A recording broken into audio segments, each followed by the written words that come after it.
Good morning. Welcome to this week's edition of the Launchpad. I'm Addie Hedges. To get us started this week, we'll go to Abby for updates on Berne Union sports. This week in sports, boys cross country took a loss Tuesday night against Berne Union with a forced tiebreaker. 4 boys finished in the top 10, Hudson Schultz, Joseph Scholl, Holden Deal, and Gabe Nye, along with 1 girl, Zoe Warner. Girls volleyball won against Millersport Tuesday night and FCA last night. They play again Saturday against non-league Marysville, JV at 10, and varsity follows. Welcome back to the weather with me, your favorite weatherman. Friday will be partially cloudy with a high of 78 and low of 57 in the evening, with a 10% chance of rain. Saturday will also be partially cloudy with a high of 80 and low of 60, with a 0% chance of rain. Sunday will be the warmest day this weekend with a high of 82 and low of 62, with a possibility of evening showers. Now over to Hannah with a look at your 2020 homecoming court. Although we are not having a homecoming dance this year, we will still be having a homecoming court and a homecoming queen.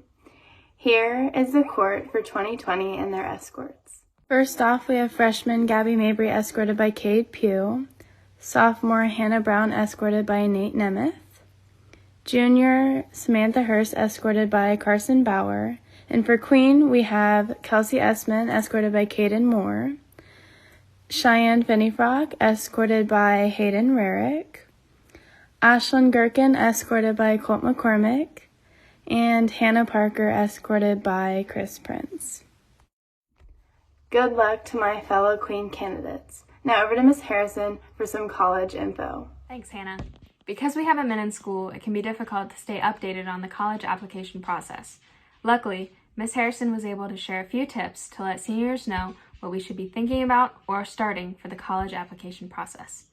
The first thing we need to do is fill out the Common Application. You can do this by visiting the Common App website and filling out all of your demographic information. This includes extracurriculars, academics, and family history.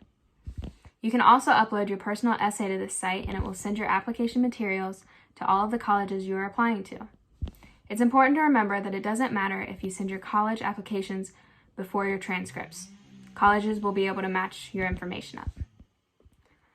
You also need to start thinking about your ACT and SAT scores. If you want a higher score, you need to register for that now.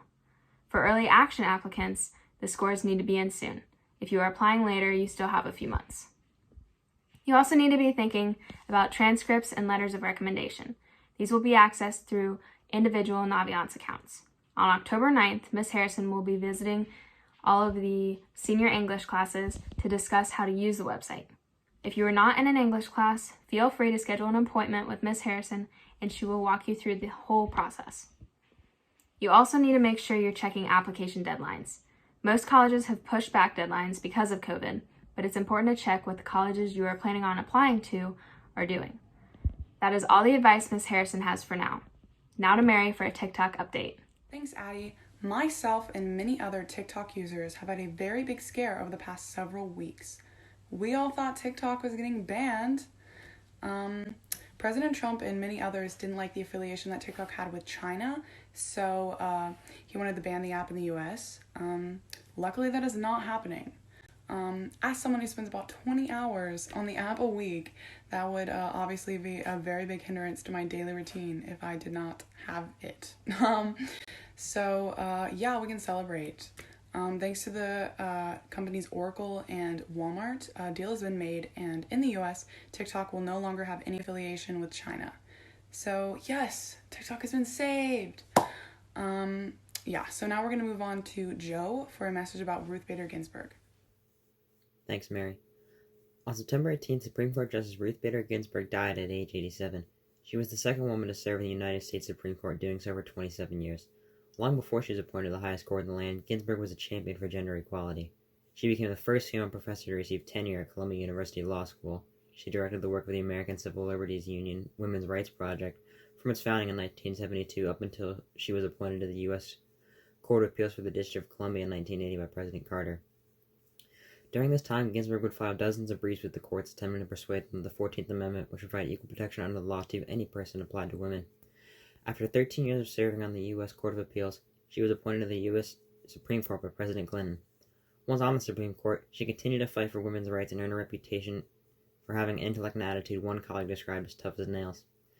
Ginsburg will be remembered as one of the most important champions of women's rights of all time and as an icon for younger generations. As ACLU Executive Director Anthony Romero put it, she leaves a country changed because of her life's work. Thank you for watching this week's edition of the Launchpad. We'll see you next week.